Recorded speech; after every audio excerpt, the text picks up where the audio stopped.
Bismillahirrahmanirrahim. Assalamualaikum warahmatullahi wabarakatuh. Apa kabar semuanya? Semoga kalian baik-baik aja ya, dan jangan lupa tetap jaga kesehatan.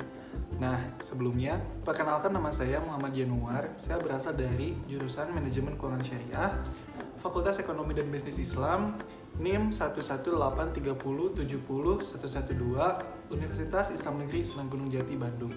Maksud saya membuat video ini yaitu untuk memenuhi salah satu tugas mata kuliah Manajemen Risiko Keuangan Syariah dosen pengampu Ibu Gina Syakina, SE, SY, ME.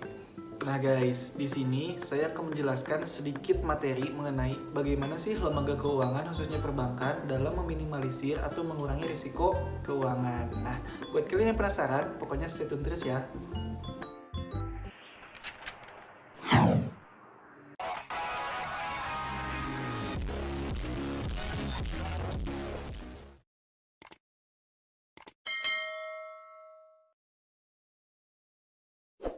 Nah, mungkin di antara kalian udah nggak asing lagi nih dengan kata risiko, atau di kalian bahkan udah ada yang tahu apa itu risiko nih. Di sini saya akan menjelaskan sedikit mengenai apa itu risiko buat yang nggak tahu dan buat kalian yang udah tahu juga biar lebih paham ya. Risiko merupakan ketidakmungkinan atau ketidakpastian yang mungkin terjadi, dan apabila itu terjadi akan mengakibatkan beberapa kerugian. Nah, kerugian itu bisa dalam bentuk yang besar maupun kerugian dalam bentuk yang kecil. Nah, pasti di antara kalian ada yang bertanya-tanya nih, bagaimana sih risiko itu bisa terjadi? Atau apa saja sih faktor-faktor yang menyebabkan terjadinya risiko? Oke, di sini saya akan menjelaskan sedikit mengenai apa saja faktor-faktor yang menyebabkan terjadinya risiko. Nah, di antaranya yang pertama, jarak waktu perencanaan hingga kegiatan itu berakhir. Nah, di mana semakin panjang jarak tersebut, maka kemungkinan terjadinya risiko pun semakin besar.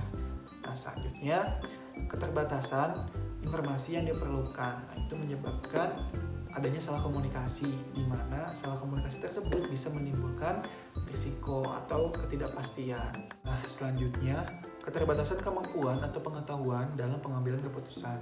Nah, ini mengakibatkan salahnya pengambilan keputusan. Nah, itu berakibat fatal dan akan mengakibatkan risiko yang sangat besar. Nah, untuk meminimalisir atau mengurangi risiko tersebut, maka diperlukannya manajemen risiko. Nah, pasti kalian bingung nih, apa sih manajemen risiko itu? Nah, di sini saya akan menjelaskan sedikit ya. Jadi, manajemen risiko adalah suatu usaha untuk mengetahui, menganalisis, dan mengendalikan risiko dalam setiap kegiatan perusahaan. Nah, di mana tujuannya yaitu untuk memperoleh efisiensi dan efektivitas yang lebih tinggi. Di mana untuk meminimalisir atau mengurangi risiko tersebut dalam suatu lembaga keuangan perbankan itu ada beberapa cara. Nah, di antaranya yang pertama ada identifikasi. Pengelolaan manajemen risiko dengan cara identifikasi dapat dilakukan dengan menganalisis segala sumber risiko dari produk dan aktivitas bank yang akan terjadi agar mengetahui bagaimana sih cara penanganan dari risiko tersebut dengan tepat. Nah, serta memastikan bahwa risiko tersebut telah melalui proses manajemen risiko yang layak sebelum diterapkan secara luas. Nah, selanjutnya ada pengukuran. Pengelolaan manajemen risiko dengan cara pengukuran wajib dilakukan secara berkala, baik untuk produk, portofolio, maupun seluruh aktivitas bisnis bank. Pengukuran ini dilakukan agar dapat diketahui seberapa besar sih dampak risiko pada perusahaan.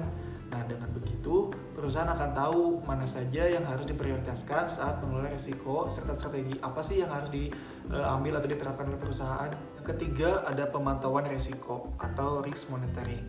Ini tuh merupakan proses pemantauan terhadap pelaksanaan manajemen risiko perbankan. Hal ini dilakukan dengan bertujuan untuk mengetahui sejauh mana sih keefektifan strategi atau langkah yang diambil dalam pengelolaan risiko oleh suatu perusahaan tersebut. Nah, yang keempat ada sistem informasi manajemen risiko. Agar mempermudah audit, maka sistem informasi manajemen risiko itu dibentuk. Selain itu, tujuan lain untuk munculnya risiko akan dapat dengan mudah diterima dan dibaca oleh sistem manajemen risiko ini. Nah, sistem informasi manajemen perlu dibangun agar dapat menemukan kerugian potensial atau kerugian yang mungkin terjadi pada bank. Nah, yang kelima dan terakhir ada pengendalian. Pengelolaan manajemen risiko dengan proses pengendalian risiko yang memadai harus diterapkan oleh setiap bank. Nah, kenapa nih? Apa sih tujuannya? Nah, tujuannya untuk mengurangi potensi kerugian seperti penerbitan garansi, keamanan aset, dan kredit derivatif. Oke guys, terima kasih banyak. Cukup sekian video dari saya. Mohon maaf jika ada kesalahan atau salah-salah kata, semoga video ini bisa menambah informasi buat kalian. Dan juga terima kasih banyak yang udah menonton. Pokoknya tunggu video saya selanjutnya ya. Wassalamualaikum warahmatullahi wabarakatuh.